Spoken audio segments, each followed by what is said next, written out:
سب سے پہلے تو میں آپ کو چند حدیثیں بتاتا ہوں کہ کچھ حدیث کے مطابق حضور پاک صلی اللہ علیہ وآلہ وسلم سے 11 دن لکھا گیا ہے کہ پرہیز کرنا ہے۔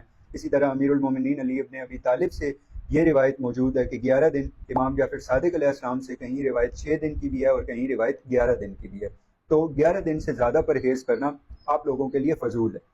لیکن یہاں ایک بات آپ لوگوں نے یہ یاد رکھنی ہے کہ اسلام میں جو پرہیز بتایا گیا ہے وہ کس طرح بتایا گیا ہے۔ اسلام میں اسپیسیفکلی پرہیز بتایا جاتا ہے کھجوروں سے، کہ آپ لوگوں نے کھجور سے پرہیز کرنا ہے۔ ٹھنڈا پانی ہو گیا اور سیب ہو گیا، یہ آپ لوگوں نے زیادہ استعمال کرنا ہے۔ ٹھنڈا پانی کا مطلب گھڑے کا پانی، یہ نہیں کہ جو آپ فریزروں کے اندر برف جمع پانی وہ پی رہے ہوتے ہیں۔ سو آپ نے اس وقت کے حالات کو مد نظر رکھتے ہوئے میری بات کو سمجھنا ہے۔